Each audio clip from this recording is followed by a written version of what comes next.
Mehr als 6 Monate ohne Marina, ohne Steg, ohne festen Platz. Nur das Boot, der Anker und wir. Was nach Abenteuer klingt, ist unser Alltag. Mit allem, was dazugehört. Das ist unsere Geschichte von 180 Tagen vor Anker.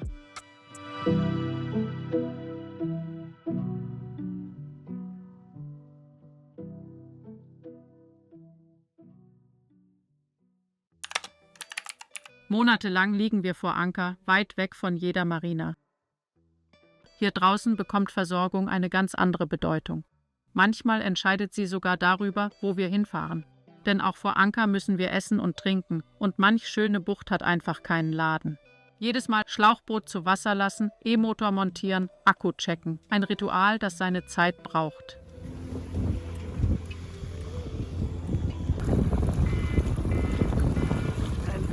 Ab. Manchmal gleitet das Dinghy sanft übers Wasser, manchmal schaukelt es schon beim Ablegen und bis zum Schluss. Es nützt ja nichts, da müssen wir durch. Angelandet ist dann aber noch lange nicht am Ziel. Die kleinen Läden in Strandnähe? Nett, aber sie reichen nicht immer. Was wir wirklich brauchen, liegt meistens weit draußen. Große Supermärkte mit mehr Auswahl und ein langer Fußmarsch. Alles zurück ins Schlauchboot. Das Gewicht wird gut verteilt, jede Bewegung wird bedacht. Der Rückweg zieht sich meistens und erst am Boot endet der Transport.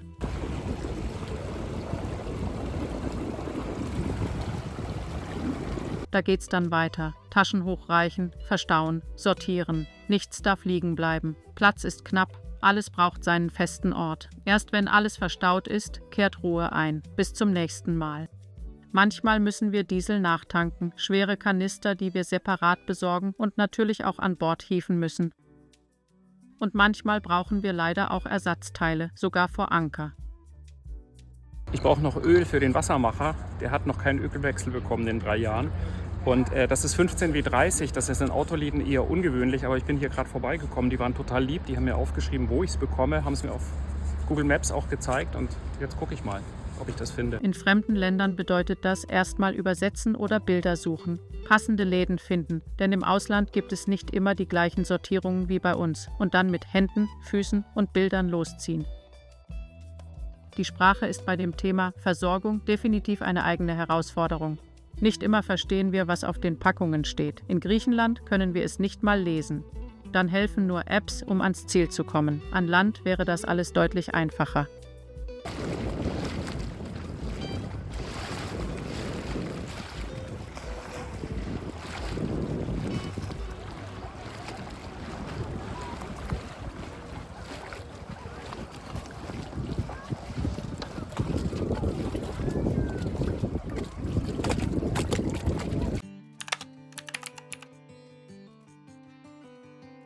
Strom und Wasser.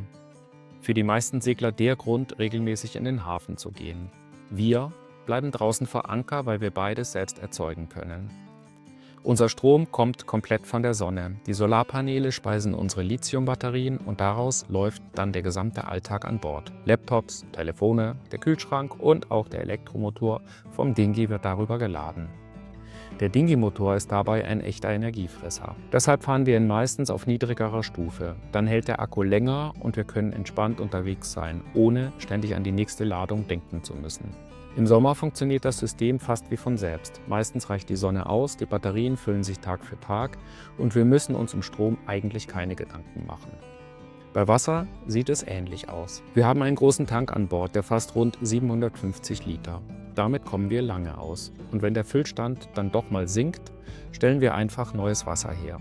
Aus Meerwasser wird Trinkwasser. Unser Wassermacher läuft mit 220 Volt und produziert etwa 140 Liter Wasser pro Stunde. Das klingt nach viel, aber er braucht auch ordentlich Strom.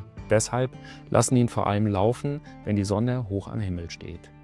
Meist 1 Stunde, manchmal auf 2. Im Frühling und Herbst oder bei anhaltendem schlechten Wetter wird die Sache allerdings kniffliger. Die Sonne reicht dann nicht immer aus und wir müssen auf den Benzingenerator zurückgreifen. Er ist wirklich nur die Notlösung. Wenn er läuft, verändert sich die gesamte Atmosphäre an Bord. Wir haben einen Benzingenerator an Bord. Das hat den Hintergrund, dass wir den von unserem vorherigen Boot mitgebracht haben und hier das Boot noch nicht so ausgerüstet haben, dass wir darauf verzichten könnten. Ja, also es reicht für heute nicht aus. Wir haben für heute und morgen Starkwind und bedeckt vorausgesagt und deswegen habe ich den Benzingenerator angemacht. Aber manchmal geht es eben nicht anders. So bleiben Strom und Wasser auch vor Anker verfügbar und wir können vor Anker bleiben, dort, wo wir sein wollen.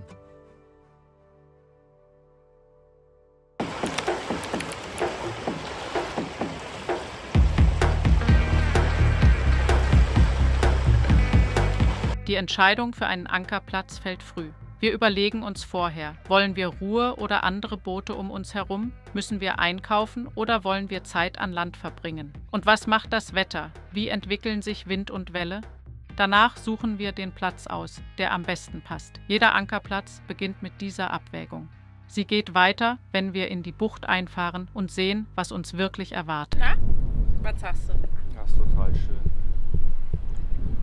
Also das ist, glaube ich, habe schon lange nicht mehr so eine nette Ankerbucht gehabt. Also ich meine, zum Baden gibt es vielleicht schönere, aber es ist türkis und dass du halt so mitten in so einem Ort drin liegst, das ist schon echt besonders und auch echt geschützt. Also schön, wirklich schön. Ich glaube allerdings im Sommer würde Christoph da anders drüber reden. Im Sommer muss das die Hölle sein. Ja. Ich meine, der Ankergrund ist nicht ganz einfach. Das gibt hier so zwei, wie soll ich ihn sagen, so mit Felsen. Also das ist wie so zwei Felsrinnen und die sind mit Sand gefüllt. Aber die Felsen sind relativ hoch und es liegen hier auch große Anker. Der Untergrund ist dabei auch entscheidend. Sand hält gut, Stein ist heikel und Seegras greift nicht immer zuverlässig. In geschützten Posidonia-Gebieten dürfen und wollen wir gar nicht erst ankern, selbst wenn der Platz perfekt aussieht. Wir wollten gerade Anker aufgehen. Und so sieht das aus.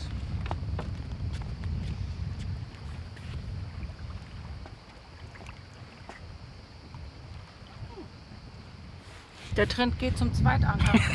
Ja, könnte man so sagen. Ein Ankerplatz bleibt aber nicht immer so, wie er anfangs wirkt.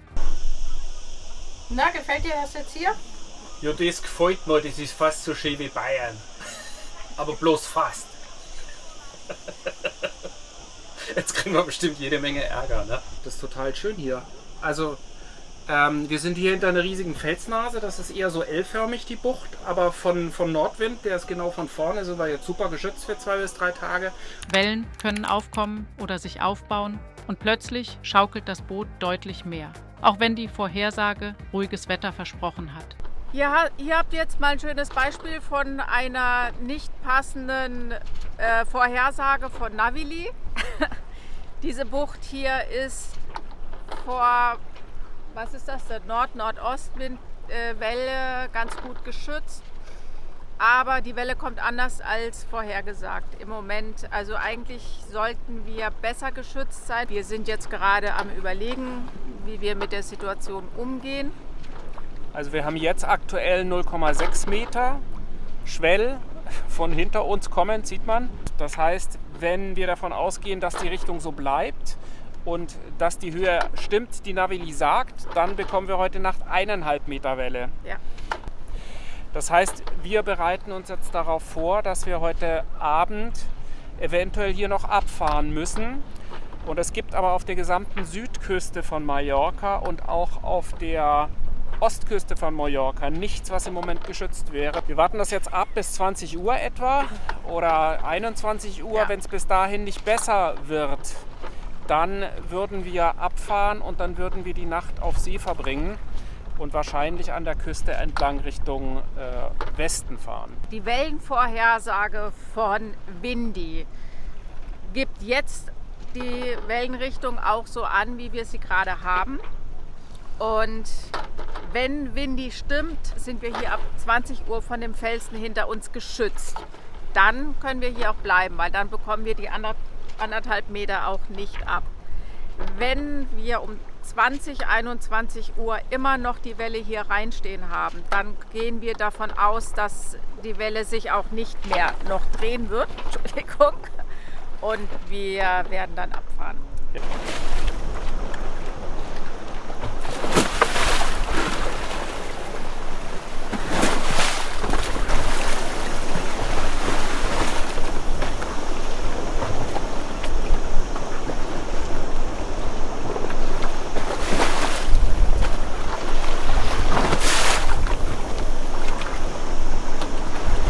Manchmal ändert sich ein Ankerplatz innerhalb weniger Stunden komplett. Der Wind dreht oder es kommt eine Dünung dazu, die ihren Ursprung irgendwo weit draußen hat. Plötzlich reicht der Schutz nicht mehr, den wir beim Ankommen noch hatten. Das Leben an Bord verändert sich sofort. Alles wird anstrengender, die Bewegung ist überall spürbar und von Ruhe kann keine Rede mehr sein. Manchmal ziehen wir dann weiter, manchmal bleiben wir auch und halten es aus. Wir stecken echt viel Zeit und Energie in jedes Video. Immer irgendwo unterwegs, auf engstem Raum. Wenn du magst, was wir machen und ein bisschen mehr Einblick willst, bei Patreon gibt es Videos vorab, ganz ohne Werbung, Bonusmaterial und auf manchen Stufen auch persönliche Updates oder ein Call mit uns. Schau gerne mal vorbei, den Link findest du unten in der Beschreibung oder oben im Video. Wir freuen uns, wenn du dabei bist. Und danke an alle, die schon mit an Bord sind, das bedeutet uns wirklich viel. Also ich weiß nicht, ob ihr jetzt irgendwas sehen könnt, aber hören könnt ihr auf jeden Fall was. Es ist morgens um 4:30, der Sturm ist ausgeblieben. Also wir hatten Wind bis 25 Knoten, das war es aber auch. Aber ja, wir haben jetzt hier eine Welle reinlaufen, eine seitliche Welle von 0,8 oder so. Und bricht sich auch hinter uns hier überall an den Felsen. Und ich werde gleich Anker aufgehen und langsam unsere Bucht für diesen Tag anlaufen. Muss sehr langsam fahren, damit ich im Hellen ankomme. Und dann gibt es diese anderen Ankerplätze, die geschützten, wo das Boot ruhig liegt, der Anker sicher hält und wir endlich wieder durchatmen können. Die entschädigen uns für alles, was vorher anstrengend war.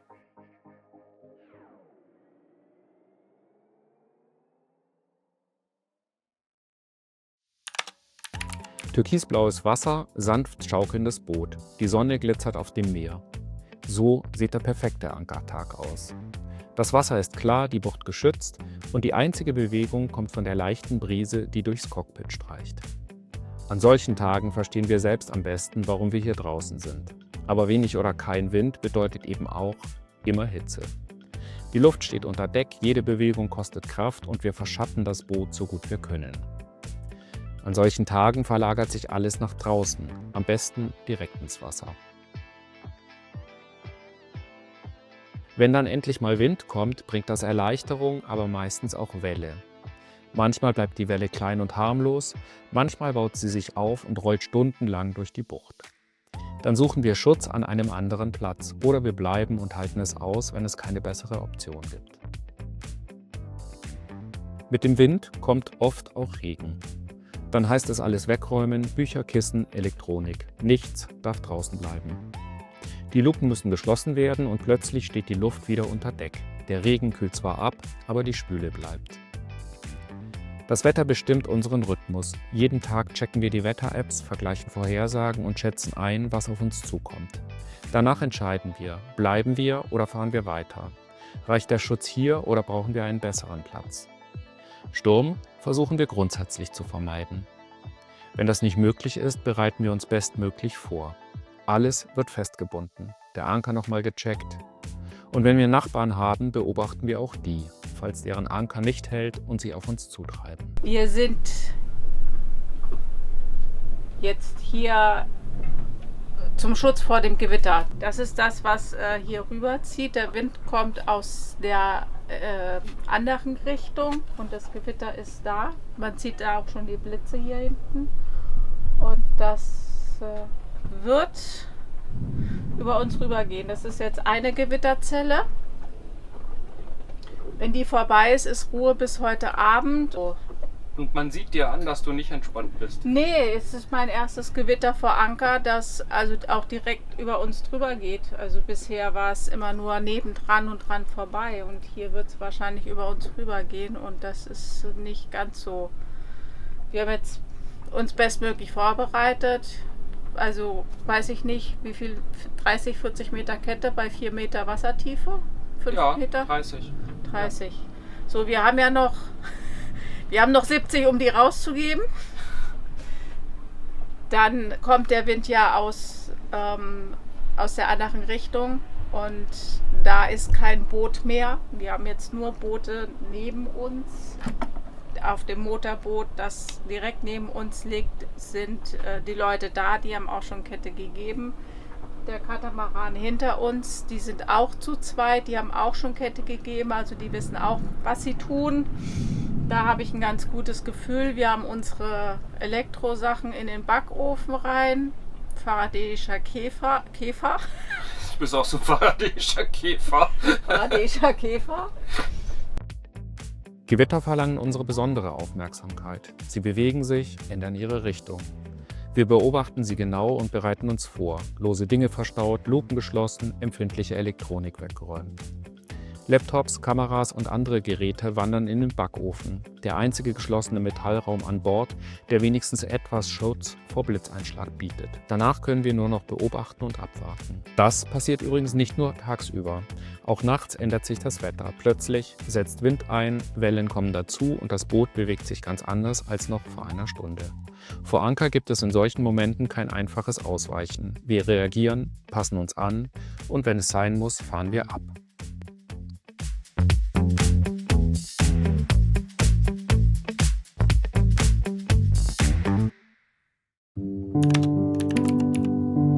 Nachts stellt sich vor Anker eine Frage, die sich an Land nie stellt. Wie können wir ruhig schlafen, wenn uns nur ein Anker im Boden hält? Ein großer Teil der Antwort ist Vertrauen. Wir vertrauen unserem Anker und der Art, wie wir ihn setzen. Dieses Vertrauen hat sich in vielen Situationen aufgebaut und wächst mit jeder Nacht, in der alles hält.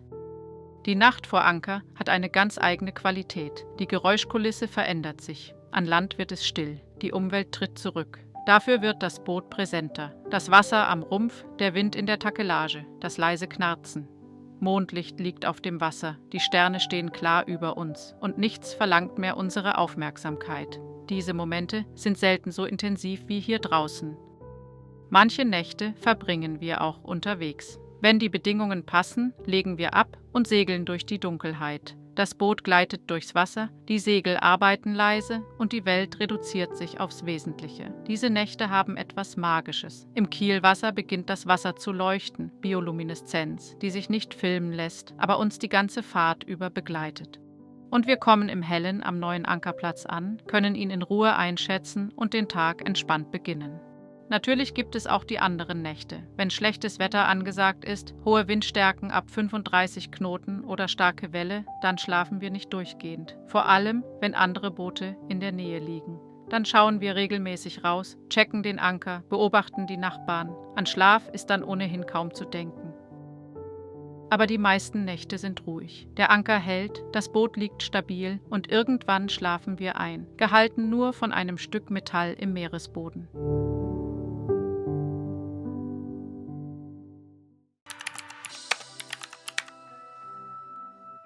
»180 Tage nur vor Anker«. Das klingt nach Verzicht, nach Aufwand, nach ständiger Planung. Und ja, manchmal ist es genau das. Aber vor allem ist es unsere bewusste Entscheidung. Für die ruhige, türkise Bucht, für das sanfte Schaukeln auf dem Wasser, für die Stille, wenn die Sonne untergeht. Wir lieben die Weite und Ruhe, die uns Kraft gibt. Wir lieben es, auf dem Meer und mit dem Meer zu leben. Genau dafür sind wir aufgebrochen. Für die Freiheit zu entscheiden, wo wir morgens aufwachen. Für diese Momente, in denen das Licht perfekt ist, das Wasser klar und die Natur uns ganz nah ist. Momente, in denen wir einfach nur da sitzen und wissen, genau hier wollen wir sein. Und wenn wir Lust auf Stadt, Menschen und Kultur haben, dann ankern wir in der Nähe und fahren mit dem Dinghy hin. Das Beste aus beiden Welten. Die Ruhe der Bucht und die Lebendigkeit der Stadt, wann immer wir wollen. Dafür haben wir uns entschieden und wir würden es immer wieder tun.